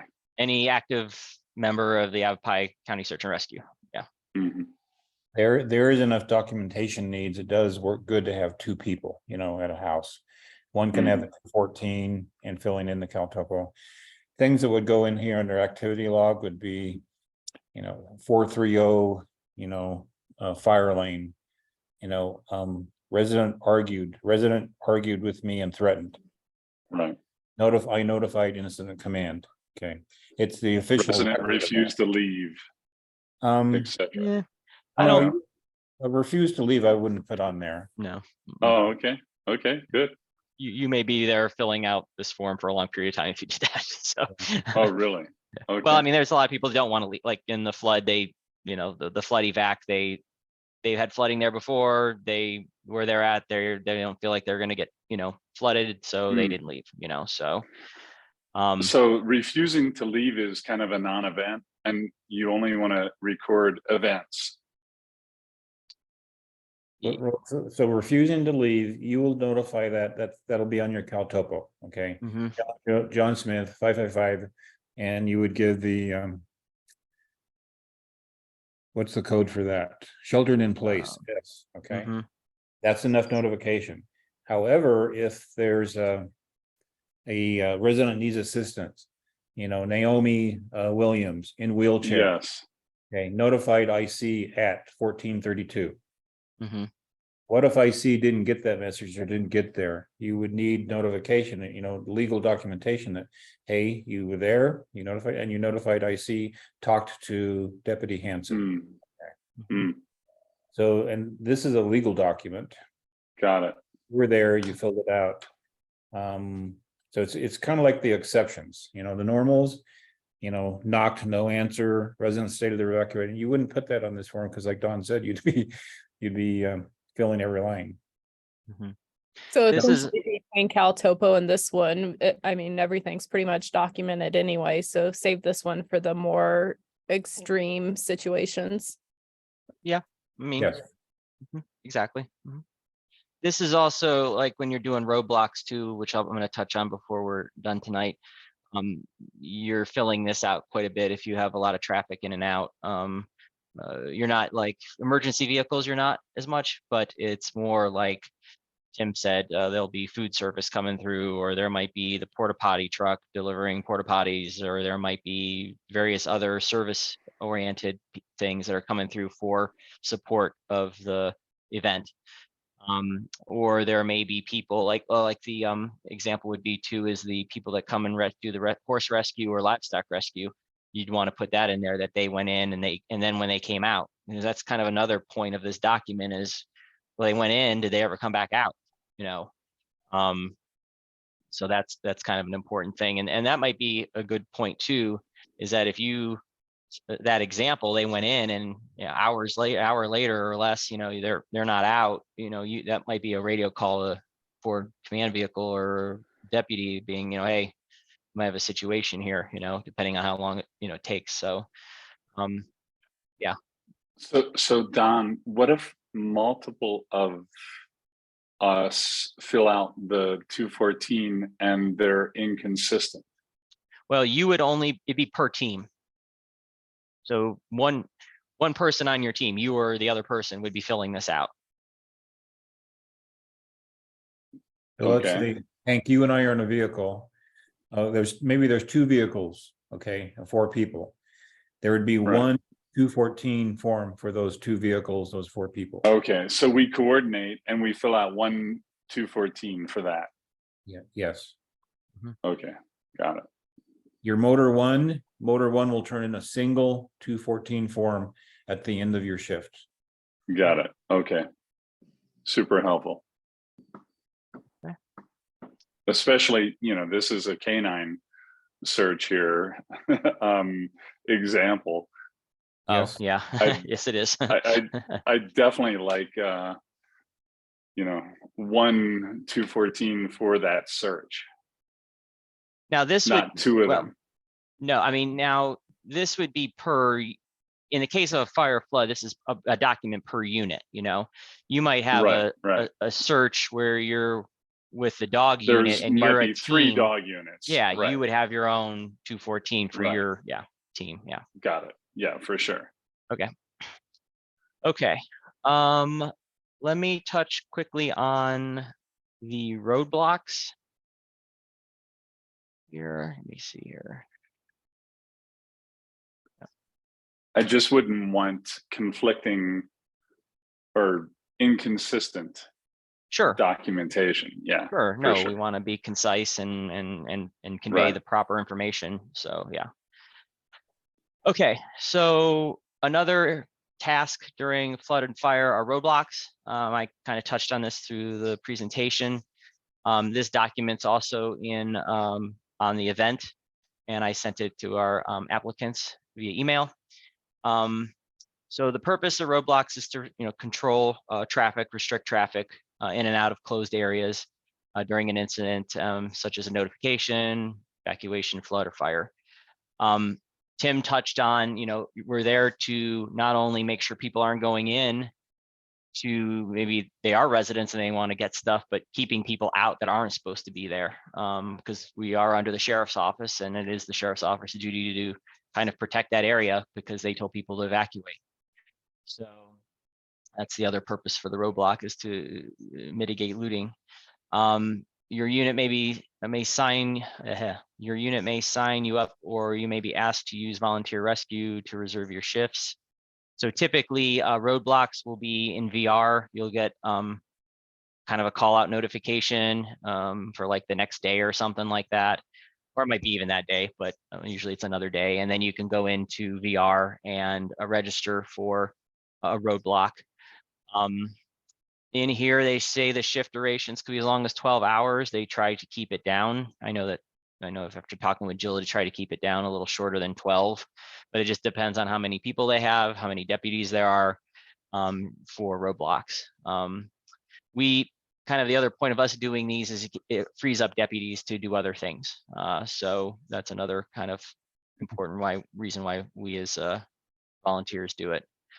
Some roadblocks are maintained 24 hours a day, so we'll just be teams rotating out. Again, if you're not by yourself, you'd be at minimum another person. You need to plan on at least an hour before and after each shift for travel and related activities such as paperwork, 214, and a debriefing by the incident command. You'll have a roster sign in like you normally would. I remember when I did the Tussock fire on the other side of the mountain, I went to the sheriff's office RV and they had a roster there that I signed in. They said, here's where you need to go. And I left. Well, actually, I went out with the other, I met there with the Jeep posse guy and both of us went out in 2 vehicles. It was actually quite a long drive too. And shift beginning, please arrive 15 minutes before the beginning of your shift. Once the shift you are replacing checks out with the incident command or forward command vehicle, you need to check in with them as well. They may have updated information for you, verify radio channels and cell numbers. So kind of keeping that communication, making sure that that's open still. Let's see here. The other purpose of is the IC always the deputy? It may not be a deputy in these larger scale events. It's probably not going to be a deputy. It's going to be emergency management. It might be higher levels of the sheriff's office, whether they be lieutenants or captains or things like that. So got it. Okay. Yep. Would you agree, Tim? Or I'd agree. There may be, I think 10, 20, 30, 40 sheriff's deputies there. Wow. Okay. Got it. And we have 3 force patrol, 2 deputies and then sergeant for force patrol. But there'll be multiple other highway patrol deputies there that they'll be they'll go in patrol areas. So there's a huge workforce of sheriff's staff there. And IC will include some sheriff staff, may or may not include deputies we know, okay? But there'll always be a defined IC that'll be a group. It could be 5, 6, 7 people in that IC. And our deputy may or may not be one of those, okay? But it'll be a sheriff's representative. Yep. The other thing I wanted to say about roadblocks would be, Don, I think, a fire evacuation might be on day 1. And then roadblocks might be on day 3 to 7. Okay, or they're fighting the fire back there. So it's actually a roadblock into an evacuated area, but that evacuated area is full of firefighters. And there'll be, food coming in for the firefighters. There may be horse trailers coming in to evacuate. Those are all the type of things that you need to be aware of and document. Discuss with them their role, document what their role is, who they are. If there's any question, you call the deputy. Yep. And what do you all do? Do you typically take your lunch, your rations? What do you do? I mean, you may need to prepare yourself for like an 8-hour shift. I mean, they usually have the times of that shift on there. I think mine in Tussock was like 6 to 8 hours, I think. And a deputy came and relieved us actually. But yeah, we brought chairs, books, food. Yeah, I mean. Okay. Yeah. Helpful. Super helpful.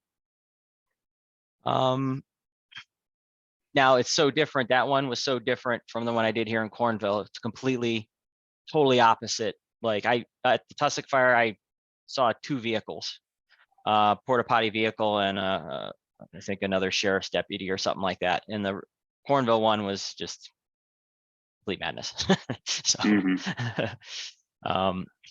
and the you can get reimbursed for traveling long distances to some of these events, but they need that odometer reading on the roster. So that's kind of why that's important as well.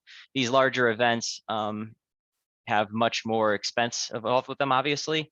So there's under that whole, when you guys did those FEMA courses, there's a whole department of finance within the sheriff's office that's counting the numbers, so they want to know if you send in a reimbursement for mileage that needs to be on the roster. Communication, again, I harped on this quite a bit. You always want to be in communication. If you lose communication, try to get to an area that you have communication in back. And then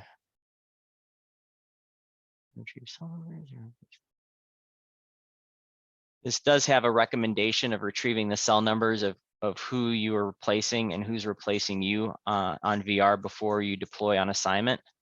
Look at the member list. I don't think you can tell in either situation. I didn't have this case. I don't know, have you ever come for you, Tim, where you've had to Had to what? I'm sorry. I don't understand. Finding out the numbers to the people who you're replacing or replacing you for, because I don't know if you would know who's replacing you. Usually that would be listed on VR. So you sign up for these duties, and they may be asking for 3 days of 12-hour shifts, and you would know who was in the shift after you. Oh, okay. It's important to know their numbers, because what if they don't show up? Well, sure. Yeah. You're an hour past the time they're supposed to be there. You would call them and see, oh, I'm stuck, I'm on my way there. So yes, you generally know who you're replacing and who's replacing you. Okay. Okay. Preparedness, you need to have weather appropriate clothing. Yes. I'm sorry, I just remembered something. I was talking about knowing the numbers of people that's replacing you. Don't show up. The other thing is you never leave without being replaced. Yeah, I know that one. Yeah. There's always someone there. You never leave without being replaced. Unless they obviously radio you and say you're relieved of the roadblock. And preparedness, you need to have weather appropriate clothing. Heidi has passed out the reflective shirts or vests. I believe some other reflective things for our clothing. You'll want to, like we stated, Hank, snacks, food, water, bring your 214 with a cheat sheet. Basically, you're gonna have your gear, your 24-hour pack again. And a chair. Bring a chair. Unless you want to sit in your vehicle the whole time. Can someone send us a PDF of the 214 so we can print it out and put it in our packs? It's in VR. Okay. So on I'll show you. On the resources page. Oh, I see. Yeah, right. Okay, got it. Right under. Got it. I'm sorry. Down there. It's okay. Here's the log itself, and here's the how to complete it. Those two links right there. Got it. Okay. I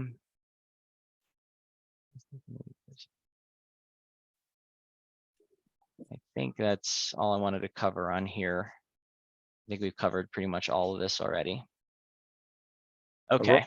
The roadblock can be very interesting. I mean, you can see the type of activity that goes in and out of a fire. I remember on roadblocks down by Cleater Yacht Club, the people were so grateful they actually brought out dinner to us and breakfast to us.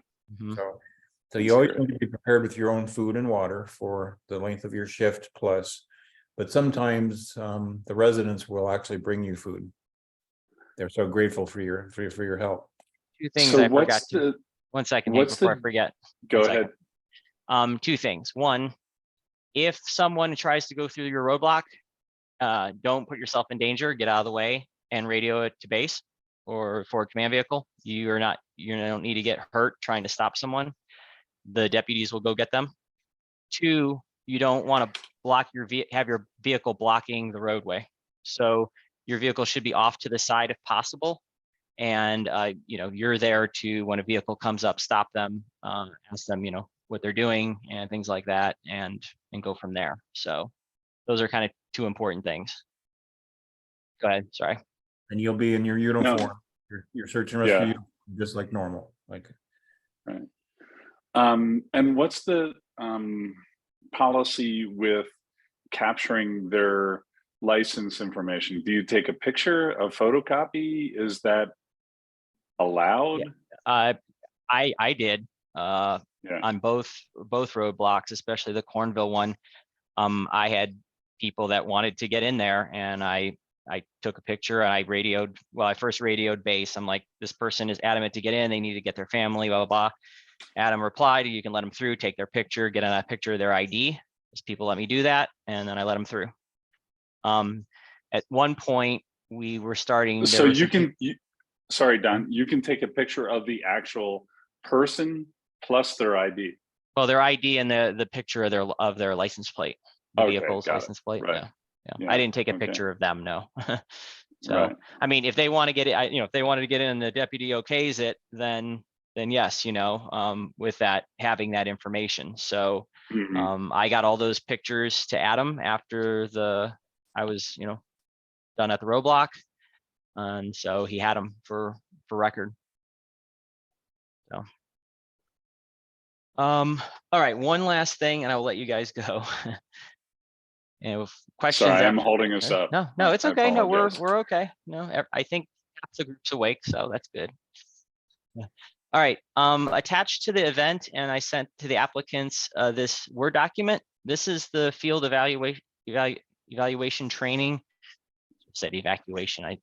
That's not right. But anyway,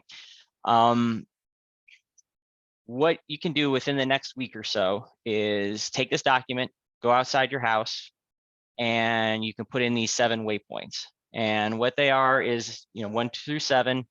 It has a house number and a street name. And then now those letters A, B, C, D, those don't correspond to a letter on the card. Those are just the information you got when you went to that residence.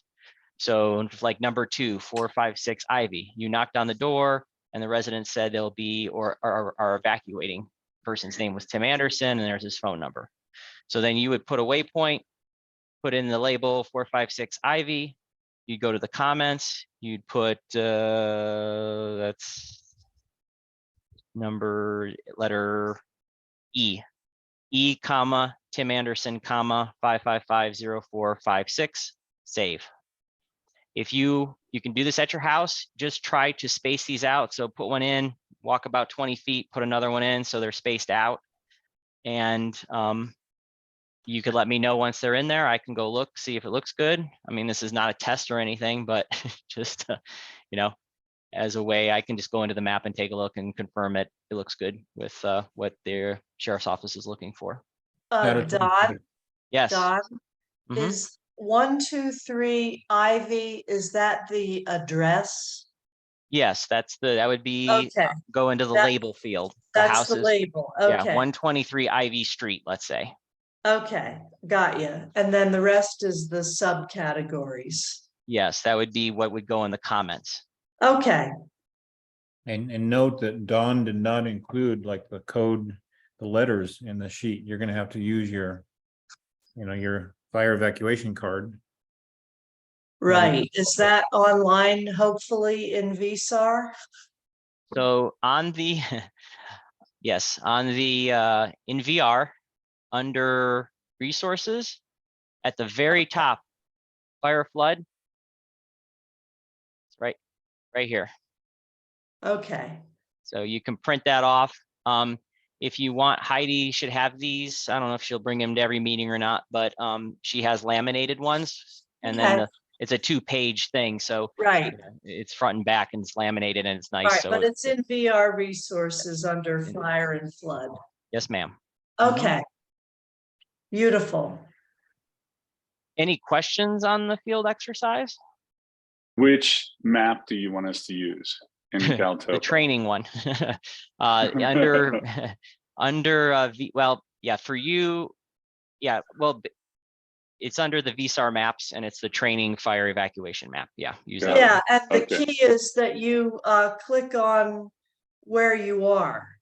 So after you get If you want to, when you're out on your property doing this, you can hit at GPS. But if you can, in reality, you could literally go, long press on the screen, and create a marker and put in the information, save it, and then just click on another place on the map and do the same thing. Okay, But it's nice to probably go out, and if you want to walk down your street to people's houses, other houses, and drop one at the driveway and use the directions, you can do that. It's easier. It'll be easier for me to check if everybody's using the preset, stuff instead of doing your own thing on your own street. So. well, when you say we're gonna click on VSAR maps and then we're Mhm. gonna click on training fire evacuation, and then Yep. we click on the bullseye at the bottom, which centers us on our neighborhood. Exactly. So that's, Okay. Yep. And then if then you we do our walkabout. Yeah. Just go outside, Yeah, outside at your driveway or on your property if it's big enough, and drop away a marker. Do number one, put that information Sure. in, save it, walk 20 feet away, drop the second one, and there's only 7 of them. okay.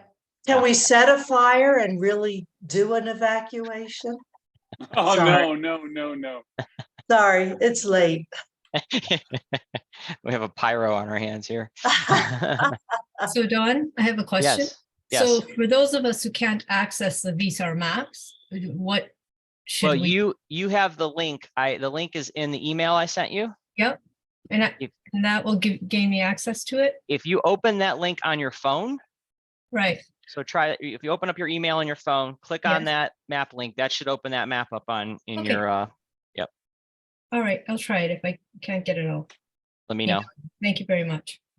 And one last question, that fire evacuation, the 7 points, that's also in VR under resources?